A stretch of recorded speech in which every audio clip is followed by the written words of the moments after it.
നമ്മുടെയൊക്കെ ഇടയിലെ പൈശാചിക ബുദ്ധിമുട്ട് അനുഭവിക്കുന്ന എത്രയോ ആളുകളുണ്ട്. അത് കേവലം ഈ പൈശാചിക ഉപദ്രവം കൊണ്ട് ഇളകുന്നവർ അങ്ങനെയുള്ള ആളുകളെ ഉദ്ദേശിച്ച് മാത്രമല്ല.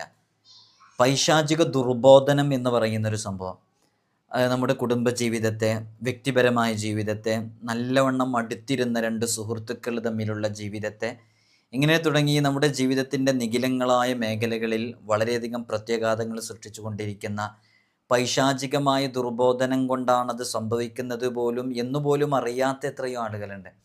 നമ്മൾ കൃത്യമായി അതിനെക്കുറിച്ച് മനസ്സിലാക്കണം. യഥാർത്ഥത്തിൽ ഇസ്ലാമികമായിട്ട് നമ്മൾ ചിന്തിച്ച് നോക്കുമ്പോൾ നമുക്കിതിനെക്കുറിച്ചൊക്കെ കൃത്യമായ കാഴ്ചപ്പാടുകളുണ്ട്.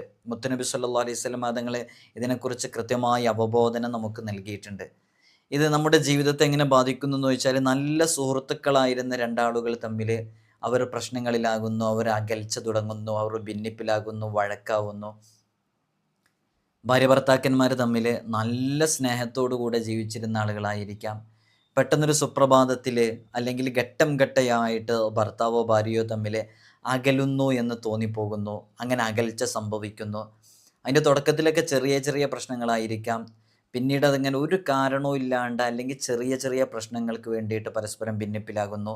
പരസ്പരം ത്വലാഖിൻ്റെ വക്കിൽ വരെ എത്തുന്നത് വരെ ഇത്തരം പൈശാചിക ദുർബോധനം കൊണ്ട് സംഭവിക്കാം. സ്വന്തം വീട്ടിലെ ഉമ്മയും മക്കളും തമ്മിൽ, ജ്യേഷ്ഠനും അനിയനും തമ്മിൽ, ഇങ്ങനെ തുടങ്ങിയിട്ട് രക്തബന്ധങ്ങൾ തമ്മിലുള്ള അകൽച്ചയൊക്കെ ഇത്തരം പൈശാചിക ദുർബോധന കൊണ്ട് സംഭവിക്കുന്നതുണ്ട്. അത്തരം കാര്യങ്ങൾ മനസ്സിലാക്കിയിട്ട് അതിനെതിരെയുള്ള സൊല്യൂഷൻസ് നമ്മൾ കണ്ടെത്തിയിട്ട് അതിനെ പ്രതികരിക്കുക എന്നുള്ളതാണ് അതിൻ്റെയൊക്കെ ഒരു പരിഹാരം എന്നുള്ളത്. നമ്മൾ ഇന്ന് അത്തരം വിഷയങ്ങളെക്കുറിച്ചാണ് നമ്മളിവിടെ ചർച്ച ചെയ്യുന്നത്. നിങ്ങൾ കൃത്യമായി എടുത്ത് കാണാൻ വേണ്ടി ശ്രമിക്കണം എന്ന് ഓർമ്മപ്പെടുത്തുകയാണ്. വിഷയത്തിലേക്ക് പ്രവേശിക്കുന്നതിന് മുമ്പ് എല്ലാ ദിവസവും നമ്മൾ സൂചിപ്പിക്കാറുള്ളത് പോലെ തന്നെ നേരിട്ട് കാണാനുള്ള ഡേറ്റ് ചൊവ്വാഴ്ചകളിൽ മാത്രമാണ്. ചൊവ്വാഴ്ച നേരിട്ട് വരാൻ വേണ്ടി ബുക്ക് ചെയ്യാൻ വിളിക്കേണ്ടത് ഞായറാഴ്ച 10 മണിക്കാണ്. വിളിച്ച് ബുക്ക് ചെയ്തതിൻ്റെ ശേഷം മാത്രമാണ് വരേണ്ടതെന്ന് ഓർമ്മപ്പെടുത്തുകയാണ്. പലരും വിളിക്കാതെ വരുന്നുണ്ട്, അതുകൊണ്ടാണ് പറയുന്നത്. ഇവിടെ ലിസ്റ്റിൽ പേരുണ്ടായാൽ മാത്രമേ നമ്മൾ നോക്കുള്ളൂ എന്ന് അറിയിക്കുകയാണ്. അള്ളാഹു സുബ്ഹാനഹു വ തആല ഖൈറാത്തുകളിലേക്ക് നമ്മെ അടുപ്പിക്കട്ടെ. നമ്മൾ ഇത്തരം കാര്യങ്ങളും ഇത്തരം വിഷയങ്ങളൊക്കെ നമ്മൾ ഇൻസ്റ്റഗ്രാമിൽ അപ്ഡേറ്റ് ചെയ്യാറുണ്ട്. വാട്സപ്പിൽ നമ്പർ സേവ് ചെയ്ത് വെച്ചവർക്ക് മാത്രം കാണാൻ സാധിക്കുന്നുണ്ട്. ഇൻസ്റ്റഗ്രാമിൻ്റെ ലിങ്ക് ഡിസ്ക്രിപ്ഷനിലുണ്ട്. അതിൽ ക്ലിക്ക് ചെയ്താൽ നിങ്ങൾക്ക് അവിടെ ശനി ഞായർ ദിവസങ്ങളിൽ നമ്മൾ ഇത്തരം വിഷയങ്ങളൊക്കെ അപ്ഡേറ്റ് ചെയ്യാറുണ്ട് എന്ന് ഓർമ്മപ്പെടുത്തുകയാണ്. നമുക്ക് നമ്മുടെ വിഷയത്തിലേക്ക് വരാം. പൈശാചിക ദുർബോധനം, പിശാചിൻ്റെ ശല്യം, ആ പൈശാചിക സ്വാധീനം നമ്മുടെ ജീവിതത്തിലേക്ക് എങ്ങനെയൊക്കെയാണ് സംഭവിക്കുക എന്നുള്ളത് നമ്മൾ കൃത്യമായിട്ടത് മനസ്സിലാക്കണം. നമ്മുടെ ജീവിതത്തിൽ കുടുംബ ബന്ധങ്ങൾ തകരുന്നതിന് പിന്നിൽ, നമ്മുടെ വ്യക്തിബന്ധങ്ങൾ തകരുന്നതിന് പിന്നിൽ, നല്ലോണം അടുത്തിരുന്ന സൗഹൃദ ബന്ധം തകർച്ചയായതിന് പിന്നിൽ ഒക്കെ പൈശാചികമായൊരു ദുർബോധനം ചിലപ്പോഴൊക്കെ സംഭവിച്ചുകൊണ്ടേയിരിക്കാം. അപ്പോൾ പ്രകൃതി ഗുണങ്ങളിലും സ്വഭാവശീലങ്ങളിലും വിധിവിലക്കുകളുടെ കാര്യത്തിലുമെല്ലാം സാമ്യതയുള്ള രണ്ട് സഹോദര വർഗങ്ങളാണ് മനുഷ്യരും ജിന്നുകളും. അപ്പോൾ മനുഷ്യരും ജിന്നുകളും തമ്മിൽ അടുപ്പവും ബന്ധവും ഉണ്ടാകാമെന്ന് നമുക്ക് മനസ്സിലാക്കാൻ തന്നെ സാധിക്കുന്നുണ്ട് ഈ വിഷയങ്ങളിൽ നിന്ന്. ജിന്നിലേക്ക് ദൂതന്മാരായി നിയോഗിക്കപ്പെട്ടുള്ളതും മനുഷ്യന്മാരായ പ്രവാചകന്മാരെ ആയിരുന്നു. ജിന്നുവർഗത്തിൽ നിന്ന് ഒരു പ്രവാചകനും നിയുക്തനായിട്ടില്ല. മനുഷ്യവർഗത്തിൽ നിന്ന് മാത്രമാണ് പ്രവാചകന്മാരുണ്ടായിട്ടുള്ളത്. അതുകൊണ്ട് തന്നെ വിശുദ്ധ ഖുർആൻ അത് വളരെ കൃത്യമായി പറയുന്നുണ്ട്. പൈശാചിക വിഷയങ്ങളുമായി ബന്ധപ്പെട്ട്, ശൈത്വാനിൻ്റെ ഷെറുകളുമായി ബന്ധപ്പെട്ട് ഒരുപാട് ആയത്തുകൾ നമുക്ക് വിശുദ്ധ ഖുർആനിലൂടെ കാണാൻ സാധിക്കുന്നതാണ്. അപ്പോൾ അള്ളാഹു സുബ്ഹാനഹു വ തആലയോട് ശപഥം ചെയ്തിറങ്ങിയതാണ് യഥാർത്ഥത്തിൽ ഇബ്ലീസ് എന്ന് പറയുന്നത്. മനുഷ്യനെ വഴിപിഴപ്പിക്കാനും വഴിതെറ്റിക്കാനും അവനെ പ്രശ്നത്തിലാക്കാനും ബുദ്ധിമുട്ടിലാക്കാനും ശപഥം ചെയ്തിറങ്ങിയതാണ് ഷെയ്ത്വാൻ, ഇബ്ലീസിൻ്റെ കൂട്ടാളികൾ, ഷെയ്ത്വാനിൻ്റെ കൂട്ടാളികളൊക്കെ അതിനു വേണ്ടി വഴിതെറ്റിക്കാനായി, പരസ്പരം ഭിന്നിപ്പിലാക്കാൻ, പരസ്പരം വഴക്കിലാക്കാൻ, പ്രശ്നങ്ങളിലും പ്രതിസന്ധികളിലുമാക്കാൻ, അള്ളാഹുവിനെ തൊട്ട് അകന്നു നിൽക്കാൻ, നല്ല കാര്യങ്ങളുമായി ബന്ധപ്പെട്ട് അകറ്റി നിർത്താൻ വേണ്ടിയിട്ട് ശപഥം ചെയ്തിറങ്ങിയതാണ്. അള്ളാഹു സുബ്ഹാനഹു വ തആല വഴിതെറ്റിപ്പിക്കാനായി പരീക്ഷണാർത്ഥം അള്ളാഹു ആയുസ്സും അവസരവും നൽകി നിശ്ചയിച്ചത് ഇബ്ലീസിനെയും മക്കളെയും ജിന്നുകളാണെന്നും ഇബ്ലീസും പിശാചും മനുഷ്യൻ്റെ ആജന്മ ശത്രുവാണെന്നും വിശുദ്ധ ഖുർആൻ വ്യക്തമായി പ്രസ്താവിച്ചിട്ടുണ്ട്. അത് അനിഷേധ്യമായ സത്യവുമാണ്. അങ്ങനെ അള്ളാഹു സുബ്ഹാനഹു വ തആലയോട് ശപഥം ചെയ്തിറങ്ങിയപ്പോൾ അതിന് മുന്നിട്ടിറങ്ങിയതാണ് യഥാർത്ഥത്തിൽ ഷെയ്ത്വാനും ഷെയ്ത്വാനിൻ്റെ കൂട്ടരും ഇബിലീസുമൊക്കെ. ഇതിനുള്ള എല്ലാവിധ സിദ്ധികളും കഴിവുകളും ഇബിലീസിന് അള്ളാഹു സുബ്ഹാനഹു വ തആല നൽകിക്കൊണ്ടാണ് വെല്ലുവിളിക്കുന്നത്. അപ്പോഴാണ് ഒരു വെല്ലുവിളിയാകാം. ആദം നബി അലൈഹി സ്വലാത്തു വസ്സലാമിൻ്റെ മുമ്പിൽ സുജൂദ് ചെയ്യാൻ വേണ്ടി കൽപ്പിക്കുകയും സുജൂദ് ചെയ്യാതെ ഫസജദൂ ഇല്ലാ ഇബ്ലീസ്, വിശുദ്ധ ഖുർആൻ പറയുന്നതാണ്, ഇബ്ലീസ് ഒഴികെ എല്ലാവരും സുജൂദ് ചെയ്തു. അബാ വസ്തക്ബറ, ഇബ്ലീസ് വിലങ്ങി നിന്നു, അവൻ കിബ്ർ കാണിച്ചു. അപ്പോൾ അങ്ങനെ ശപഥം ചെയ്തിറങ്ങിയതാണ്. അപ്പോൾ അള്ളാഹു ആ ശപഥം ചെയ്തത് അങ്ങനെ ചെയ്യാൻ പറ്റുമെന്നുണ്ടെങ്കിൽ അള്ളാഹു കഴിവ് കൊടുത്തിട്ടാണ് പറയുന്നത്. അതിനുള്ള എല്ലാ കഴിവുകളും കൊടുത്ത് ഒരു വെല്ലുവിളി കണക്കെ അള്ളാഹു നിർദ്ദേശിച്ച് വെല്ലുവിളിച്ചതാണ്. നിനക്ക് അങ്ങനെ ചെയ്യാൻ പറ്റുന്നുണ്ടെങ്കിൽ നീ അങ്ങനെ ചെയ്യ്, ഞാനൊന്ന് നോക്കട്ടെ. നിനക്ക് ഞാൻ അന്ത്യനാളിൻ്റെ നിശ്ചിത സമയം വരെ മനുഷ്യ മക്കളെ വഴിതെറ്റിക്കാനുള്ള അവസരവും ആയുസ്സും നൽകിയിരിക്കുന്നു. നീ അവരിലേക്ക് ചൊല്ലുക. നിനക്കും അവരിൽ നിന്ന് നിന്നോട് പിൻപറ്റുന്നവർക്കും നരകമാണ് ശിക്ഷ. ഇതൊക്കെ വിശുദ്ധ ഖുർആനിൻ്റെ ആയത്തിലുള്ളതാണ്. സൂറത്തുൽ ഇസ്രാ നോക്കിയാൽ നമുക്ക് കൃത്യമായി കാണാൻ സാധിക്കും. ഖാല ഇദ്ഹബ് ഫമൻ തബിഅക മിൻഹും ഫഇന്ന ജഹന്നമ ജസാഉക്കും ജസാഅം മൗഫൂറ. നിനക്കും നിന്നോട് പിൻപറ്റിയവർക്കുമാണ് നരകം തയ്യാർ ചെയ്തിട്ടുള്ളത്. നിന്റെ സംഗീതവും നിന്റെ ഉപകരണങ്ങളും നിന്റെ വിനോദവും കൊണ്ടുൾ മനുഷ്യമക്കളിൽ നിന്നാവുന്നവരെയൊക്കെ നീ ആകർഷിച്ചു കൊണ്ടേയിരിക്കുക. നിന്റെ കാലാൾപ്പടയെയും കുതിരപ്പടയെയും എല്ലാം അവർക്കെതിരെ നിനക്ക് തിരിച്ചുവിടാം. അവരുടെ സമ്പത്തുകളിലും മക്കളിലുമെല്ലാം നിനക്ക് പങ്കുപറ്റാം. മോഹന വാഗ്ദാനങ്ങൾ നൽകി അവരെ വഞ്ചിക്കാൻ നോക്കുക. എന്നാൽ എൻ്റെ ഇഷ്ടദാസന്മാരുടെ മേൽ നിനക്ക് യാതൊരു അധികാരവും ലഭിക്കുന്നതല്ല. സൂറത്തുൽ ഇസ്രായിൻ്റെ 63 മുതൽ 65 വരെയുള്ള ആയത്തുകളിൽ ഈ ഒരു വാക്യം നമുക്ക് കാണാൻ സാധിക്കും. അള്ളാഹു പറയുന്നുണ്ട്, ഇന്ന ഇബാദി ലൈസ ലക അലൈഹിം സുൽത്താൻ. എൻ്റെ ഇഷ്ടപ്പെട്ട എൻ്റെ അടിമകളുണ്ട്, ആ അടിമകളെ നിനക്കൊരു ചുക്കും ചെയ്യാൻ പറ്റൂല എന്ന് പറയുന്നുണ്ട്. അതാണ് നമ്മുടെ ഇന്നത്തെ വിഷയത്തിൻ്റെ പ്രാധാന്യവും. ഏത് പൈശാചിക ഉപദ്രവവും ഷെയ്ത്വാനിൻ്റെ പ്രശ്നങ്ങളൊക്കെ മറികടക്കാനുള്ള നല്ല സൊല്യൂഷൻസ് ഇവിടെ പറഞ്ഞു തരുന്നുണ്ട്.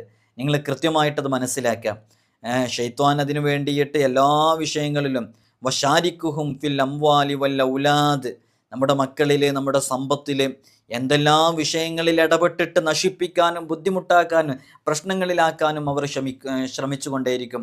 അങ്ങനെ ശ്രമിക്കാനും അള്ള പറയുന്നുണ്ട് വെല്ലുവിളി എന്നോണം. അപ്പോൾ നമ്മുടെ കുടുംബജീവിതത്തിലും നമ്മുടെ മക്കളിലും നമ്മുടെ എല്ലാ വിഷയങ്ങളിലും പൈശാചിക ദുർബോധനയും പൈശാചിക ഉപദ്രവങ്ങളൊക്കെ ഉണ്ടായിക്കൊണ്ടേയിരിക്കും. പക്ഷെ അള്ള തന്നെ അവിടെ പറയുന്നുണ്ട്, ഇന്ന ഇബാദി ലൈസ ലക അലൈഹിം സുൽത്താൻ വകഫാ ബിറബ്ബിക വകീല.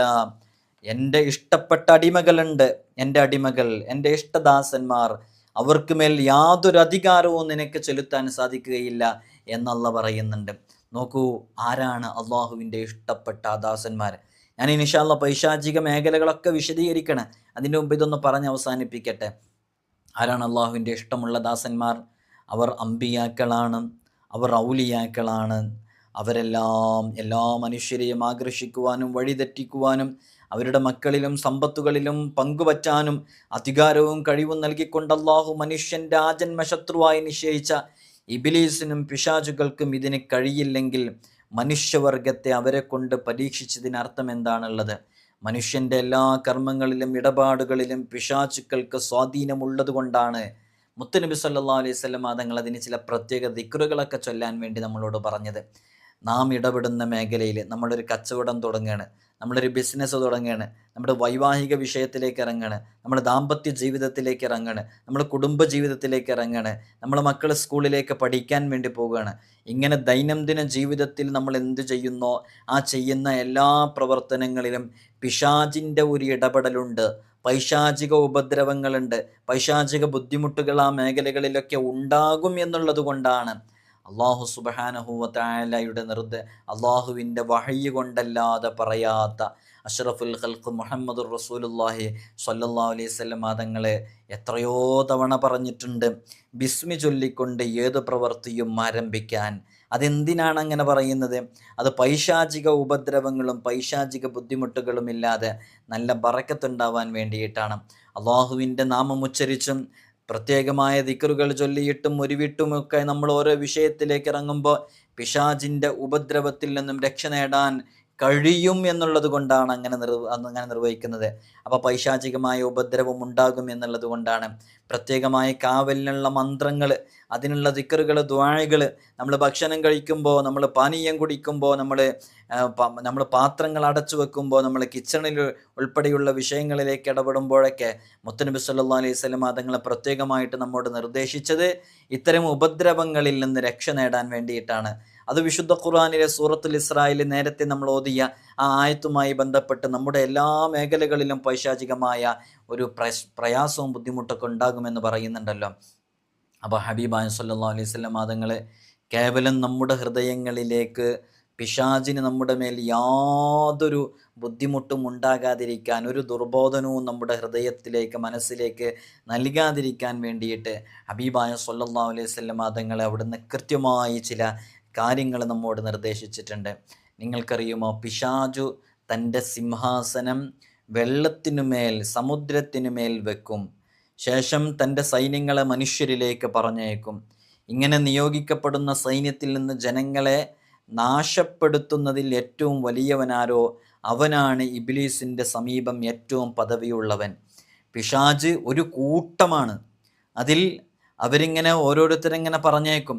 അതിൻ്റെ നേതാവ് ഇബ്ലീസ് എല്ലാവരും ഇങ്ങനെ ഒരുപാട് സൈന്യങ്ങളുണ്ട്. ആ സൈന്യങ്ങളിൽ നിന്ന് ഓരോരുത്തരെയും പറഞ്ഞേക്കും. വെള്ളത്തിന് മുകളിൽ ഇങ്ങനെ നിൽക്കും അവർ. എന്നിട്ട് ഓരോരുത്തരെ പറഞ്ഞേക്കും. അങ്ങനെ പറഞ്ഞയച്ചിട്ട് ആരാണോ മനുഷ്യരെ ഏറ്റവും കൂടുതൽ കുഴപ്പത്തിലും ഭിന്നിപ്പിലും പ്രശ്നങ്ങളിലും ആക്കുന്നത്, അവരിറങ്ങിപ്പോവുകയാണ് ഓരോ വീട്ടിലേക്ക്, ഓരോ സ്ഥലങ്ങളിലേക്ക് ഇറങ്ങിപ്പോയിട്ട് അവിടെ പ്രശ്നങ്ങൾ ഉണ്ടാക്കുന്നു, പ്രതിസന്ധികൾ ഉണ്ടാക്കുന്നു, പരസ്പരം ഭിന്നിപ്പിലാക്കുന്നു, അങ്ങനെ കുടുംബ ബന്ധം തകർക്കുന്നു. ഇങ്ങനെ തിരിച്ചു വരുമ്പോൾ ആരാണോ ഏറ്റവും കൂടുതൽ കുഴപ്പമുണ്ടാക്കിയത് അവരാണ് ഇബ്ലീസിൻ്റെ ഏറ്റവും അടുത്ത സമീപസ്ഥരായിട്ടുള്ള, ഏറ്റവും അടുത്ത പദവിയിലുള്ളയാൾ. അവരിൽ ഇങ്ങനെ പോയിട്ടുള്ള ആൾക്കാർ വന്ന് പറയും, ഞാൻ ഇന്ന മനുഷ്യനെ സമീപിച്ചു, അവനെ കിട്ടുന്നില്ല, അവനെ വിടാതെ ഒപ്പം കൂടി. അങ്ങനെ ഞാൻ വരുമ്പോൾ അവർ ഇന്നിന്ന വാക്കുകൾ പറയുകയാണ്. ഇബ്ലീസ് പ്രതികരിക്കും, അത് മതിയായില്ല, നീ ഒന്നും ചെയ്തിട്ടില്ല. മറ്റൊരാൾ വന്നിട്ട് പറയും, ഞാനിങ്ങനെ ഇന്ന മനുഷ്യൻ്റെ കൂടെ കൂടി അവനെയും അവൻ്റെ വീട്ടുകാരെയും തമ്മിൽ തെറ്റിച്ചിരിക്കുന്നു, അപ്പോൾ അവർ പിണക്കത്തിലായിരിക്കുന്നു. തത്സമയം ഇബ്ലീസ് പിശാചിനെ തന്നോടടുപ്പിക്കുകയും ചേർത്ത് നിർത്തുകയും അതെ നീയാണ് ഏറ്റവും കൂടുതൽ ബഹുമാനമുള്ളവൻ എന്ന് അഭിനന്ദിക്കുകയും ചെയ്യും. ഇത് ഇമാം മുസ്ലിം ഉദ്ധരിച്ച ഹദീസിലുള്ളതാ. അപ്പോൾ നോക്കൂ, ഷെയ്ത്വാനിൻ്റെ ഒരു ഷെറും ബുദ്ധിമുട്ടൊക്കെ നമ്മുടെ ജീവിതത്തിൽ എങ്ങനെ ഉണ്ടാകും എന്നുള്ളത് ഹദീസിൻ്റെ വെളിച്ചത്തിലാണ് നമ്മൾ പറയുന്നത്. ഇബ്ലീസ് ഒന്ന് ശപഥം, നിങ്ങളാ പോയിന്റിലേക്ക് ഇങ്ങനെ മനസ്സിലാക്കി വരിക. ഇബ്ലീസ് ശപഥം ചെയ്തിറങ്ങിയതാണ് നമ്മളെ പഴപ്പിക്കുന്നുള്ളത്, ഭിന്നിപ്പിലാക്കും, കുഴപ്പത്തിലാക്കും. നമ്മുടെ കുടുംബജീവിതത്തിലൊക്കെ സംഭവിക്കുന്ന പല പിണക്കങ്ങളും, പല വൈരാഗ്യങ്ങളും, പല ദേഷ്യങ്ങളൊക്കെ ഇതുമൂലം വന്നതായിരിക്കും. നിങ്ങൾ നോക്കൂ, ഒരുപാട് ഉദാഹരണങ്ങളുണ്ട്. മുത്തുനബി സല്ലല്ലാഹു അലൈഹി വസല്ലം തങ്ങൾ പറയുന്നത് ഇമാം അഹ്മദ് ഉദ്ധരിക്കുന്നുണ്ട്, നിസ്കരിക്കുന്ന വിശ്വാസികൾ ഇബാദത്ത് ചെയ്യുന്ന കാര്യത്തിൽ തീർത്തും പിശാച് നിരാശനാണ്. ഒരാൾ ഇബാദത്ത് ചെയ്യുമ്പോൾ അവർക്കിടയിൽ കുഴപ്പവും വക്കാണവും ഉണ്ടാക്കി കൂടുന്നതിലാണ്, അവർ ഭിന്നിപ്പിലാകുന്നതിലാണ്, അവനിപ്പോൾ അവരിങ്ങനെ ഒരുമിച്ച് കൂടുന്നതിലാണ് യഥാർത്ഥത്തിൽ ഇങ്ങനെ പ്രശ്നങ്ങൾ ഉണ്ടാക്കാൻ വേണ്ടി ശ്രമിച്ചിട്ടും പരാജയപ്പെട്ടുകൊണ്ടിരിക്കുന്നു. അതിൽ വലിയ നിരാശയാണ് അവർക്കുള്ളത്. നബി സല്ലല്ലാഹു അലൈഹി വസല്ലം തങ്ങളുടെ കാലത്തൊരു സംഭവം ഉണ്ടായി. ഇമാം അഹ്മദ് ഉദ്ധരിക്കുന്നുണ്ട്. മുത്തുനബി സല്ലല്ലാഹു അലൈഹി വസല്ലം തങ്ങൾ ഇങ്ങനെ യാത്ര ചെയ്തുകൊണ്ടിരിക്കുമ്പോൾ കഴുതയുടെ പുറത്ത് കഴുതയുടെ ചില ചലനങ്ങൾ കാരണമായിട്ട് മുത്തുനബി സല്ലല്ലാഹു അലൈഹി വസല്ലം തങ്ങളെ താഴെ വീണു എന്നുള്ള. അപ്പോൾ പിന്നിലിരിക്കുന്ന ആൾ പറഞ്ഞു, ഇത് പിശാചിൻ്റെ പ്രവർത്തനം തന്നെയാണെന്ന് പറഞ്ഞു. അപ്പോൾ മുത്തുനബി സല്ലല്ലാഹു അലൈഹി വസല്ലം തങ്ങൾ പറഞ്ഞു, നീ അങ്ങനെ പറയരുത് കേട്ടോ, അങ്ങനെ പറഞ്ഞാൽ പിശാച് അഹങ്കരിക്കും. അവൻ പറയും, എൻ്റെ കഴിവ് കൊണ്ടാണ് ഞാൻ യാത്രികനെ വീഴ്ത്തിയത്. അതേസമയം നീ ബിസ്മില്ല എന്ന് പറഞ്ഞാൽ അവൻ നീച്ചയെപ്പോലെ ചെറുതാകും. അപ്പോൾ നോക്കൂ, മുത്തുനബി സല്ലല്ലാഹു അലൈഹി വസല്ലം തങ്ങളുമായി ബന്ധപ്പെട്ട് ഒരു സംഭവം നമ്മൾ കേട്ടല്ലോ. അപ്പോൾ പൈശാചികമായ ഉപദ്രവവും ബുദ്ധിമുട്ടുകളൊക്കെ ഉണ്ടാകും എന്നുള്ളത് മനസ്സിലായില്ലേ? അപ്പോൾ അത്തരം പൈശാചികമായ ഉപദ്രവങ്ങളും ഇല്ലാതിരിക്കാനുള്ള ഒരു മാർഗ്ഗമാണ് ഹബീബ് സല്ലല്ലാഹു അലൈഹി വസല്ലം തങ്ങൾ പറഞ്ഞു. അതിൻ്റെ കൂട്ടത്തിൽ നീ ബിസ്മി അങ്ങ് ചൊല്ലിയിരുന്നെങ്കിൽ അതങ്ങ് ഇല്ലാണ്ടായി പോകുന്നുള്ളത്. രണ്ടാളുകൾ മുത്തുനബി സല്ലല്ലാഹു അലൈഹി വസല്ലം തങ്ങളുടെ സമീപത്ത് വെച്ച് ഭയങ്കര തിരക്ക്, ഭയങ്കര വക്കാണം, വഴക്കൂടുകയാണ്. അങ്ങോട്ടും ഇങ്ങോട്ടും ഭയങ്കര ദേഷ്യത്തിൽ പെരുമാറണം. അവരിൽ ഒരാളുടെ മുഖം ചുവന്ന് ദേഷ്യത്തോടെ അവരനെ തെറി പറഞ്ഞുകൊണ്ടിരിക്കണം, അസഭ്യം പറഞ്ഞുകൊണ്ടിരിക്കണം. നബി സല്ലല്ലാഹു അലൈഹി വസല്ലം തങ്ങൾ പറഞ്ഞു, ഒരു വാക്ക് ഞാൻ നിങ്ങളെ പഠിപ്പിക്കാം. ആ ദേഷ്യപ്പെടുന്നയാൾ ഈ വാക്ക് പറഞ്ഞാൽ അയാളുടെ ദേഷ്യവും വികാരവും പമ്പ കടക്കും. അയാൾ അഊദു ബില്ലാഹി മിനശ് ശൈത്വാനിർ റജീം എന്ന് ചൊല്ലിയാൽ മതിയായിരുന്നു. കേട്ടവർ ഇത് ദേഷ്യപ്പെടുന്നയാളോട് പറഞ്ഞപ്പോൾ അയാൾ കോപത്തോടെ പറഞ്ഞു, ഞാൻ ഭ്രാന്തനൊന്നുമല്ല എന്നുള്ളത്. അപ്പോൾ പൈശാചിക ഉപദ്രവത്തിൽ നിന്ന് രക്ഷ നേടാൻ ബിസ്മി വലിയ മന്ത്രമാണ്. അത് നിസാരമായി കാണരുത്. മുത്തനബി സല്ലല്ലാഹു അലൈഹി വസല്ലം തങ്ങൾ താക്കീതായി പറഞ്ഞതാണ്. അതേപോലെ തന്നെ താഴ്വൂദ് അഊദു ബില്ലാഹി മിനശ് ശൈത്വാനിർ റജീം എന്ന് പറയുക. ഇനി നോക്കൂ, വല്ലവനും തൻ്റെ ഇടം കൈകൊണ്ട് ഭക്ഷിച്ചാൽ പിശാചും തന്നോടൊപ്പം ചേർന്ന് ഭക്ഷിക്കും. ഇടം കൈകൊണ്ട് കുടിച്ചാൽ പിശാചും തന്നോടൊപ്പം ചേർന്ന് കുടിക്കും. ഇമാം അഹ്മദ് ഉദ്ധരിക്കുന്ന ഹദീസാണ്. അപ്പോൾ പിശാചിൻ്റെ ഒരു സാന്നിധ്യം ഉണ്ടാകും. പൈശാചികമായ ദുർബോധന നമുക്ക് വരാൻ കാരണമാകും. പൈശാചികമായ ഉപദ്രവം ഉണ്ടാകാൻ കാരണമാകും. അപ്പോൾ നമ്മൾ ഭക്ഷണം കഴിക്കുന്നതിൽ ബറക്കത്തുണ്ടാവില്ല. അതുകൊണ്ടാണ് നമ്മുടെ മക്കൾക്കൊക്കെ, ചെറിയ മക്കൾക്കൊക്കെ അവർക്ക് അറിയൂല.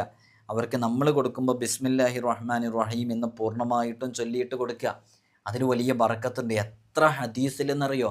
ഹബീബായ സല്ലല്ലാഹു അലൈഹി വസല്ലം തങ്ങൾ പറഞ്ഞു, പോകട്ടെ, ഏതേതു കാര്യങ്ങൾക്കും ബിസ്മി ചൊല്ലി തുടങ്ങാത്ത എന്തുണ്ട്?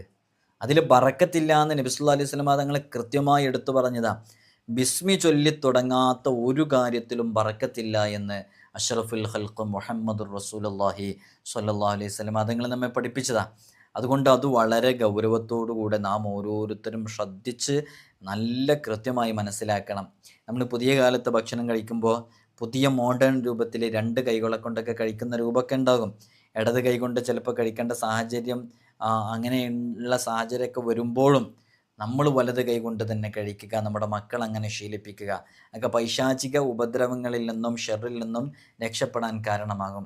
നിന്ന് കുടിക്കുന്ന ഒരാളെ കണ്ട ഹബീബായ സല്ലല്ലാഹു അലൈഹി വസല്ലം തങ്ങളെ അയാളോട് ഛർദ്ദിക്കാൻ വൊമിറ്റ് ചെയ്യാൻ പറഞ്ഞു എന്നുള്ളതാണ്. എന്തിനാണെന്ന് അയാളങ്ങനെ, നിൻ്റെ കൂടെ ഒരു പൂച്ചയും കുടിക്കുന്നെങ്കിൽ നീ ഇഷ്ടപ്പെടുന്നോ എന്ന് ചോദിച്ചു മുത്തുനബി സല്ലല്ലാഹു അലൈഹി വസല്ലം തങ്ങളെ. അപ്പോൾ പറഞ്ഞു, ഇല്ല, എനിക്കങ്ങനെ എൻ്റെ കൂടെ ഒരു പൂച്ചയും കൂടെ കഴിക്കുന്ന ഇഷ്ടമില്ല എന്ന് പറഞ്ഞപ്പോൾ, ആ പൂച്ചയേക്കാൾ നികൃഷ്ട ജീവി നിന്നോടൊപ്പം ചേർന്ന് കുടിക്കുന്നുണ്ട്, അതാണ് പിശാച്. അതുകൊണ്ട് നീ നിന്ന് കുടിക്കല്ലേ, ഇരുന്ന് കുടിക്കുന്നത്. നമ്മൾ ഗൗരവത്തോടു കൂടെ കാണണം. മുത്തുനബി സല്ലല്ലാഹു അലൈഹി വസല്ലം തങ്ങളെ പഠിപ്പിച്ചു കൊടുത്താണ് സ്വഹാബാക്കൾക്ക്. നമ്മളിന്ന് പുറത്ത് ഭക്ഷണം കഴിക്കാൻ പോകുമ്പോൾ, ചിലപ്പോൾ ചെറിയ തട്ടുകടയിൽ നിന്നൊക്കെ കഴിക്കുമ്പോൾ ചിലപ്പോൾ നമ്മൾ നിന്ന് കുടിക്കുന്ന ഒരു സാഹചര്യം നമ്മുടെ ജീവിതത്തിൽ ഉണ്ടാകരുത്. എവിടെയെങ്കിലുമൊക്കെ ഒന്ന് ഇരുന്നു എന്ന് പറയാൻ പറ്റുന്ന രൂപത്തിൽ ഒന്ന് ചാരി ഇരുന്നിട്ടെങ്കിലും കുടിക്കുന്ന രൂപത്തിലേക്കാകുക എന്നുള്ളതാണ്. ഹബീബായ സല്ലല്ലാഹു അലൈഹി വസല്ലം തങ്ങൾ ഈ പൈശാചിക ദുർബോധനയിൽ നിന്നും ഉപദ്രവത്തിൽ നിന്നും രക്ഷ നേടാൻ എത്ര ദിക്റുകളാണ് പറഞ്ഞത്. ഒരാൾ തൻ്റെ വീട്ടിലേക്ക് പ്രവേശിക്കുമ്പോഴും ഭക്ഷണം കഴിക്കുമ്പോഴും ബിസ്മി ചൊല്ലിയാൽ ശൈത്വാൻ തൻ്റെ കൂട്ടാളികളോട് പറയും, ഇനി നിങ്ങൾക്ക് ഈ വീട്ടിൽ രാപ്പാർക്കാൻ കഴിയില്ല, അന്തിഭക്ഷണവുമില്ല. അതേസമയം ബിസ്മി ചൊല്ലാതെ വീട്ടിൽ കടന്നാൽ പിശാച് മക്കളോട് പറയും, നിങ്ങൾക്കിവിടെ കിടന്നുറങ്ങാം, നിങ്ങൾക്കിവിടെ രാപ്പാർക്കാം. ഭക്ഷണം കഴിക്കുമ്പോഴും ബിസ്മി ചൊല്ലിയില്ലെങ്കിലോ പിശാച് പറയും, നിങ്ങൾക്കിവിടെ അന്തിപ്പാർപ്പുമുണ്ട്, അന്തിഭക്ഷണവുമുണ്ട് എന്ന്. ഇതൊക്കെ ആരെങ്കിലും പറയുന്നതല്ല, ഹബീബായ സല്ലല്ലാഹു അലൈഹി വസല്ലം തങ്ങൾ പറയുന്നത്. ഇമാം അഹ്മദ് റളിയല്ലാഹു അൻഹു ഉദ്ധരിക്കുന്നതാണ്. വളരെ പ്രധാനപ്പെട്ട ഹദീസാണ്. അപ്പോൾ നമ്മൾ വളരെ ഗൗരവത്തോടു കൂടെ അത് മനസ്സിലാക്കണം. ഇപ്പോൾ ചില കുട്ടികളൊക്കെ നല്ല വാശിയിൽ കരയുന്ന കാണാറില്ലേ? രാത്രിയൊക്കെ കിടന്നുറങ്ങുമ്പോൾ ഒരു ഉറക്കമില്ലാണ്ട് കരയുന്ന കാണാം. വളരെയധികം പ്രയാസപ്പെട്ടുകൊണ്ടിരിക്കുന്നത് കാണാം. അപ്പോൾ എന്താ കാരണം? അത് ചിലപ്പോൾ പൈശാചികമായ ഒരു ഉപദ്രവം കൊണ്ടായിരിക്കാം, പൈശാചികമായ ചില ഷെറുകളെ കൊണ്ടായിരിക്കാം. അത് നമ്മുടെ മക്കൾക്ക് നല്ല ഏലസ് കെട്ടിക്കൊടുക്കുക, ഹൈഫ്ദിനുള്ളത് കെട്ടിക്കൊടുക്കുക, അതൊക്കെ ചെയ്തു കൊടുത്താൽ നല്ല ഫലം കിട്ടും. അപ്പോൾ നമ്മൾ പ്രധാനമായും ശ്രദ്ധിക്കേണ്ട ഇത്ര പൈശാചിക സാന്നിധ്യം ഉപദ്രവങ്ങൾ ഉള്ളതിൽ നിന്നൊക്കെ മാറി നിൽക്കാം. ഇപ്പം രാത്രി മുന്നിട്ട് വരുമ്പോൾ, രാത്രിയായാൽ വൈകുന്നേര സന്ധ്യാസമയങ്ങളിൽ നിങ്ങൾ കുട്ടികളെ വീടുകളിൽ തടഞ്ഞു നിർത്തുക, അവരെ പുറത്തു വിടരുത്. കാരണം പിശാചുകൾ ആ സമയത്താണ് പുറത്ത് ഇറങ്ങി നടക്കുന്നത്. അതുകൊണ്ട് സന്ധ്യാസമയമായി കഴിഞ്ഞാൽ നിങ്ങൾ മക്കളെ പുറത്തു വിടരുത്. ബിസ്മി ചൊല്ലിയിട്ട് വാതിലടക്കുക, ബിസ്മി ചൊല്ലിയിട്ട് വിളക്കണക്കുക, ബിസ്മി ചൊല്ലിയിട്ട് പാത്രങ്ങൾക്കൊക്കെ അതിന് മൂടി വയ്ക്കുക, ബിസ്മി ചൊല്ലിയിട്ട് അതിൻ്റെ എല്ലാ വിഷയങ്ങളിലേക്കും നിങ്ങൾ പ്രവേശിക്കുക. അപ്പോൾ സന്ധ്യാസമയമായി കഴിഞ്ഞാൽ, സൂര്യൻ അസ്തമിക്കുന്ന സമയം, ആ സമയത്തൊക്കെ യഥാർത്ഥത്തിൽ പൈശാചികമായ വിഷയങ്ങളൊക്കെ കൂടുതൽ പിശാചുക്കളൊക്കെ പുറത്തിറങ്ങി നടക്കുന്ന സമയമാണ്. കുട്ടികളിലേക്ക്, സ്ത്രീകളിലേക്കൊക്കെ ഇത് പെട്ടെന്ന് ഇങ്ങനെ വന്നുകൊണ്ടിരിക്കും ഇതിൻ്റെ ഷെറുകൾ. അപ്പോൾ അത്തരം വിഷയങ്ങളൊക്കെ ഇല്ലാതിരിക്കാൻ വേണ്ടിയിട്ട് പ്രധാനമായിട്ട് ആ സമയത്ത് കുട്ടികളെ പുറത്തിറക്കാതിരിക്കുക. അതേപോലെ തന്നെ ബിസ്മി ചൊല്ലിയിട്ട് പാത്രം മൂടി വെക്കുക. ഇങ്ങനെ നബി സല്ലല്ലാഹു അലൈഹി വസല്ലം തങ്ങൾ പറഞ്ഞ ഇമാം ബുഖാരി ഉദ്ധരിക്കുന്ന ഹദീസാണത്. വാതിലുകൾ പൂട്ടുക, പാത്രങ്ങൾ അടച്ചു വെക്കുക, വെള്ളപാത്രങ്ങൾക്ക് മൂടിയിടുക, വിളക്കണക്കുക. കാരണം പിശാച് ബിസ്മി ചൊല്ലി പൂട്ടിയ വാതിൽ ഒരിക്കലും തുറക്കില്ല, മൂടി നീക്കാൻ കഴിയുകയില്ല, പാത്രം തുറക്കാൻ കഴിയുകയില്ല. അപ്പോൾ നോക്കൂ നിങ്ങൾ, ഒരു ഗ്ലാസ് ബിസ്മി ചൊല്ലിയിട്ട് മൂടി, എന്നാൽ അതിൽ നിന്ന് പിശാചിൻ്റെ സാന്നിധ്യം ഉണ്ടാകില്ല. ഒരു ഭക്ഷണത്തിൻ്റെ പാത്രം അങ്ങനെയാണ് മൂടിയത്, വാതിലുകൾ അങ്ങനെയാണ് അടച്ചത്, എന്നാൽ അവർക്കതിലേക്ക് പ്രവേശിക്കാൻ കഴിയൂല. ഇതൊക്കെ അഭൗതികമായ ചില ശക്തികളാണല്ലേ, നമുക്ക് നമ്മുടെ നഗ്നനേത്രങ്ങളെ കൊണ്ട് കാണാൻ സാധിക്കാത്ത എന്നാൽ ചിലപ്പോൾ സാധിക്കുന്ന അത്തരം ചില ശക്തികളാണിത്. ഈ ശക്തികൾക്കൊക്കെ ചിലപ്പോൾ വാതിലിൻ്റെ ഉള്ളിലൂടെ തന്നെ വരണം എന്നില്ല. പക്ഷേ നമ്മൾ വാതിലുകളൊക്കെ അടക്കുന്ന സമയത്ത് ബിസ്മി ചൊല്ലി അടഞ്ഞാൽ അവിടെ ആത്മീയമായിട്ടുള്ളൊരു കവചം അവിടെ ഉണ്ടാകും. പിന്നെ അതിന് പുറത്തേക്ക് അവർക്ക് പ്രവേശിക്കാൻ കഴിയുകയില്ല എന്നുള്ളതാണ്. നിങ്ങളിലൊരാൾ വീടരുമായി ബന്ധപ്പെടുമ്പോൾ, നിങ്ങളുടെ ഭാര്യയുമായി ബന്ധപ്പെടുമ്പോൾ, ഭാര്യ ഭർത്താക്കന്മാർ തമ്മിൽ കോണ്ടാക്ട് ചെയ്യുമ്പോൾ, ബന്ധപ്പെടുന്ന സമയത്ത് അല്ലാഹുമ്മ ജന്നിബിന ഷൈത്വാന വ ജന്നിബി ഷൈത്വാന മാ റസഖ്തനി എന്നൊരുവിട്ട് കഴിഞ്ഞാൽ അവർക്കിടയിൽ ജനിക്കുന്ന കുട്ടിയെ പിശാച് ഉപദ്രവിക്കുകയില്ല, ഈ കുട്ടിക്ക് മേൽ പിശാചിനെ അധികാരപ്പെടുത്തുകയുമില്ല, പിശാചുമായി ബന്ധപ്പെട്ട ഷെറുകളെ തൊട്ടൊക്കെ കാവൽ നൽകപ്പെടും. ഏതേതു വിഷയങ്ങൾക്കും പൈശാചിക ഉപദ്രവങ്ങൾ ലഭിക്കാതിരിക്കാൻ ഒരുപാട് ദിക്റുകളും ദുആകളും ഉണ്ട്. നമ്മൾ എത്രയോ ദിക്റുകളും ദുആകളും നമ്മുടെ പ്രദോഷ മജ്ലിസുകളിൽ വെച്ച് ചൊല്ലാറുണ്ട്.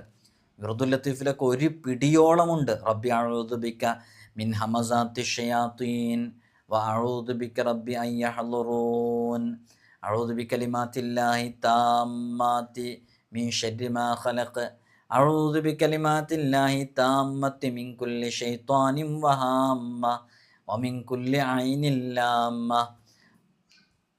ഒരുപാട് തഅവൂദിൻ്റെ പദങ്ങളുണ്ട്. അപ്പോൾ നമ്മൾ ഭാര്യ ഭർത്താക്കന്മാർ തമ്മിൽ കോണ്ടാക്ട് ചെയ്യുമ്പോൾ നിർബന്ധമായിട്ടും നമ്മൾ ചൊല്ലിയിരിക്കേണ്ടതാണ് അല്ലാഹുമ്മ ജന്നിബിന ഷൈത്വാന വ ജന്നിബി ഷൈത്താന മാ റസഖ്തനി എന്നുള്ളത്. അതേപോലെ തന്നെ അങ്ങനെ ഉണ്ടാകുന്ന കുട്ടികളിൽ പൈശാചികമായ ഉപദ്രവങ്ങൾ ഉണ്ടാകൂല. അപ്പോൾ നമ്മൾ ഇന്നിങ്ങനെ ഇളകിക്കൊണ്ടിരിക്കുന്ന, ഇന്ന് പൈശാചിക ഉപദ്രവങ്ങൾ നന്നായിട്ട് ബാധിച്ചുകൊണ്ടിരിക്കുന്ന ഇത്തരം കുട്ടികൾക്കൊക്കെ വളരെ ചെറുപ്പത്തിൽ തന്നെ ഇതിൻ്റെ ലക്ഷണങ്ങൾ ഇങ്ങനെ കാണിച്ചിങ്ങനെ വന്നിരിക്കും. അപ്പോഴൊന്നും നമ്മൾ അവരിലുള്ള പൈശാചികമായ ഇത്തരം സാന്നിധ്യങ്ങൾ തിരിച്ചറിഞ്ഞിട്ടുണ്ടാവില്ല. അങ്ങനെ ഇവർ പ്രായപൂർത്തിയായൊക്കെ കഴിഞ്ഞാൽ ഇബാദത്തിലൊക്കെ കുറച്ച് കണിശത രക്ഷിതാക്കൾ ഉണ്ടാക്കും. അപ്പോൾ ഇബാദത്തിലുള്ള ഈ കണിശതയും ഈ പിശാചിൻ്റെ ലക്ഷ്യവും തമ്മിൽ വൈരുദ്ധ്യമാകണം. അതുകൊണ്ടാണ് ആ സമയത്ത് അവർ കൂടുതൽ ഇളകി പറയലും പലതും വിളിച്ചു പറയലൊക്കെ ചെയ്യുന്നത്. ഏതെങ്കിലും സ്ഥലത്തേക്ക് നമ്മൾ മന്ത്രിക്കാൻ വേണ്ടി കൊണ്ടുപോകുമ്പോൾ, ഏതെങ്കിലും ആത്മീയമായ പരിഹാരം നടത്താൻ വേണ്ടി ഉസ്താദുമാരുടെ അടുക്കലോ തങ്ങന്മാരുടെ അടുത്തോ കൊണ്ടുപോകുമ്പോൾ പെട്ടെന്ന് ഇളകാൻ കാരണം എന്താ? പിശാചിൻ്റെ ലക്ഷ്യവും ഈ ഇവിടെ നിന്ന് നിർദ്ദേശിക്കപ്പെടുന്ന നിർദ്ദേശവും തമ്മിൽ അങ്ങോട്ടും ഇങ്ങോട്ടും മുഗായിറത്ത്, അതിന് മുഖാലിഫായതുകൊണ്ടാണ്. അതുകൊണ്ടാണ് പെട്ടെന്ന് അത്തരം സന്ദർഭങ്ങളിലൊക്കെ ഇളകുന്നത്. അപ്പോൾ നമ്മൾ കൃത്യമായിട്ട് മനസ്സിലാക്കേണ്ടത്, തുടക്കം മുതലേ നമ്മൾ ശ്രദ്ധയോടുകൂടെ ഇതിലേക്ക് ഇറങ്ങിയാൽ വലിയ ബറക്കത്ത് ലഭിക്കും, പൈശാചിക ഉപദ്രവങ്ങളിൽ രക്ഷ നേടാൻ സാധിക്കും. അപ്പോൾ നമ്മളൊക്കെ ഉറങ്ങുന്ന സമയത്ത് പിശാച് നമ്മുടെ മൂർദാവിൽ 3 കെട്ടുകൾ കെട്ടുന്നതാണ്. ഇമാം ബുഖാരി ഉദ്ധരിക്കുന്ന ഹദീസാണ്. ആ 3 കെട്ടുകൾ കെട്ടിയിട്ട് ഓരോ കെട്ടിന്മേലും രാത്രി സുദീർഘമാണ് ഉറങ്ങിക്കൊള്ളുക എന്ന് മുദ്രണം ചെയ്യും. ഉറക്കിൽ നിന്ന് എഴുന്നേറ്റ് ദിക്റ് ചൊല്ലിയാൽ ഒരു കെട്ടഴിയും. ഉറക്കിൽ നിന്ന് എഴുന്നേറ്റ് ദിക്റ് ചൊല്ലിയിട്ട് വുളു എടുത്താൽ 2ാമത് കെട്ടഴിയും. നിസ്കരിച്ചു കഴിഞ്ഞാൽ കെട്ടുകളെല്ലാം അഴിയും. അതോടെ അവൻ്റെ മനസ്സ് പരിശുദ്ധനായി ഉന്മേഷവാനായി അവൻ മാറും. ഇത് ചൊല്ലിയില്ലെങ്കിലോ മനസ്സ് ദുഷിച്ച മടിയനായി മാറുകയും ചെയ്യും. നിങ്ങൾ നോക്കൂ, ഇമാം ബുഖാരി ഉദ്ധരിച്ച ഹദീസാണ്, സ്വഹീഹായ ഹദീസാണ്. ഇത് കൃത്യമായിട്ട് ഹദീസിൽ വന്നതാണ്. മുത്തുനബി സല്ലല്ലാഹു അലൈഹി വസല്ലം തങ്ങൾ പറഞ്ഞതാണ്.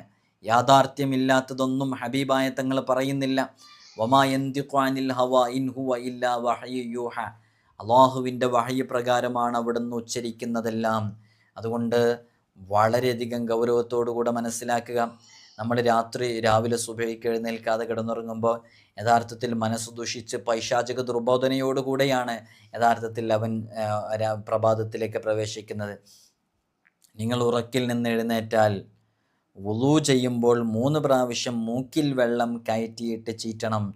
കാരണം പിശാചവൻ്റെ തരിമൂക്കിന്മേൽ രാപ്പാർക്കും. ഇത് മുത്തഫഖുൻ അലൈഹി ഹദീസാണ്. മുത്തഫഖുൻ അലൈഹി എന്ന് പറഞ്ഞാൽ ഹദീസിൻ്റെ ലോകത്ത് അറിയപ്പെട്ട 2 പണ്ഡിതന്മാരാണ് ബുഖാരിയും മുസ്ലിമും റളിയല്ലാഹു അൻഹുമാ. ബുഖാരി ഇമാമും മുസ്ലിം ഇമാമും റിപ്പോർട്ട് ചെയ്ത വളരെ പ്രധാനപ്പെട്ട ഒരു ഹദീസാണ്. നമ്മുടെ തരിമൂക്കിന്മേൽ പിശാച് രാപ്പാർക്കും. അതുകൊണ്ട് നിങ്ങൾ ഉറക്കിൽ നിന്ന് എഴുന്നേറ്റാൽ ഉടനെ വുളൂ ചെയ്യുമ്പോൾ 3 തവണ വായിൽ വെള്ളം മൂക്കിൽ വെള്ളം കയറ്റിയിട്ട് ചീറ്റണം. നിസ്കാരത്തിൽ നിങ്ങൾ സ്വഫുകൾ ചേർന്ന് നിൽക്കുക. സ്വഫുകൾക്കിടയിൽ അകലം വരാതെ അടുത്തു നിൽക്കുക. ചുമലുകൾ നേരെയാക്കുക. കാരണം മുഹമ്മദിൻ്റെ ശരീരം ഏതൊരുവൻ്റെ കയ്യിലാണോ അവനെ തന്നെയാണ് സത്യം. സ്വഫിൻ്റെ വിടവുകൾക്കിടയിലെ ചെറിയ ആ വിടവുകൾക്കിടയിൽ പിശാച് അവിടെ കയറുന്നുണ്ട്. അള്ളാഹു നമുക്കൊക്കെ വലിയ കാവല് നൽകി അനുഗ്രഹിക്കുമാറാകട്ടെ. ഇങ്ങനെ ഇപ്പോൾ പറഞ്ഞതും പറയാത്തതുമായ എത്ര ഹദീസുകളെന്നറിയോ? പൈശാചിക ഉപദ്രവങ്ങളുമായി ബന്ധപ്പെട്ട ഹദീസുകൾ. നമ്മുടെ വീട്ടിലും നമ്മുടെ റോഡിലും നമ്മൾ ഭക്ഷണം കഴിക്കുമ്പോഴും നമ്മൾ ഭോഗിക്കുമ്പോഴും ഉറങ്ങുമ്പോഴും വിസർജനം ചെയ്യുമ്പോഴും ഇങ്ങനെ തുടങ്ങി ദൈനംദിന ജീവിതത്തിൽ നമ്മൾ പാത്രം അടച്ചു വെക്കുന്ന സമയം, വാട്ടർ ബോട്ടിൽ എടുത്തു വെക്കുന്ന സമയം, വീട്ടുപകരണങ്ങളുമായി ബന്ധപ്പെടുന്ന സമയം, നിസ്കാര പ്രവർത്തനങ്ങളുമായി ബന്ധപ്പെടുന്ന സമയം, ഇബാദത്തുകളിൽ ഏർപ്പെടുന്ന സമയം പിശാചുകൾക്കുള്ള സ്വാധീനവും സമ്പർക്കവും വളരെ വ്യക്തമാണെന്ന് ഈ ഹദീസുകളിൽ നിന്നൊക്കെ നമുക്ക് മനസ്സിലാക്കാൻ പറ്റും. ഇതിനൊക്കെയുള്ള പരിഹാരം എന്ന് പറയുന്നത് ദിക്ർ, ദുആ, പ്രാർത്ഥന ഓരോന്നിനും ചൊല്ലേണ്ടത് അതതു സമയങ്ങളിൽ ചൊല്ലുക എന്നുള്ളതാണ്. അത് കൃത്യമായി ചൊല്ലിയിട്ട് ഹബീബായ സല്ലല്ലാഹു അലൈഹി വസല്ലമ തങ്ങൾ പറയുന്ന രൂപത്തിൽ നമ്മുടെ ജീവിതത്തിനെ ക്രമപ്പെടുത്തിയാൽ തീർച്ച ഇത്തരം ബുദ്ധിമുട്ടുകൾ നമ്മുടെ ജീവിതത്തിൽ ഉണ്ടാകുകയില്ല. പൈശാചിക ദുർബോധനകൾ ഉണ്ടാകുകയില്ല. ഒരു പിശാചിനും നമ്മെ സമീപിക്കാൻ പോലും കഴിയുകയില്ല. അതാണ് വിശുദ്ധ ഖുർആനിൽ തുടക്കത്തിൽ നാം ഓതി വച്ചിട്ടുള്ള വളരെ പ്രധാനപ്പെട്ട ആയത്ത്. സൂറത്തുൽ ഇസ്രായിലെ 65-ാമത്തെ ആയത്ത് അവസാനിക്കുന്നത് തന്നെ ഇങ്ങനെയാണ്: ഇന്ന ഇബാദി ലൈസ ലക അലൈഹിം സുൽത്താൻ വകഫാ ബിറബ്ബിക വകീലാ. അല്ലാഹുവിൻ്റെ ഇഷ്ടപ്പെട്ട അടിമകൾ. ആ ഇഷ്ടപ്പെട്ട അടിമകൾ ആരാ? ഇങ്ങനെ ഓരോ സമയത്തും ദിക്റുകളിലും ദുആകളിലും ആയിട്ട് അവൻ്റെ സമയം ചെലവഴിക്കുന്നത്. അവർ പാത്രം മൂടി വെക്കുമ്പോൾ ബിസ്മി ചൊല്ലി മൂടി വെക്കുന്നു. അവർ ഡോറുകൾ അടക്കുമ്പോൾ ബിസ്മി ചൊല്ലി ഡോർ അടയ്ക്കുന്നു. മക്കൾക്ക് ഭക്ഷണം കൊടുക്കുമ്പോൾ, സ്വന്തം ഭക്ഷണം കഴിക്കുമ്പോൾ, അവർ അവരുടെ ജീവിതത്തിൽ ഏതേത് വിഷയങ്ങളിലേക്ക് ഇറങ്ങുമ്പോഴും ഇങ്ങനെ ബിസ്മിയും അഊദുവും റബ്ബി അഊദു ബിക മിൻ ഹമസാത്തി ഷയാത്തീൻ തുടങ്ങിയ തഅവ്വുദിൻ്റെ ഒരുപാട് ദിക്റുകളും ദുആകളും ചൊല്ലിക്കൊണ്ടിരിക്കുന്നവർക്ക് ലൈസ ലക അലൈഹിം സുൽത്താൻ, നിനക്ക് അവരെ പിഴപ്പിക്കാൻ കഴിയില്ല എന്ന് അള്ളാഹു പറയുന്നത് നമ്മെക്കുറിച്ചാകണോ പ്രിയമുള്ളവരെ? നാം ആ രൂപത്തിലായിരിക്കണം. അള്ളാഹു നമുക്ക് തൗഫീഖ് നൽകട്ടെ.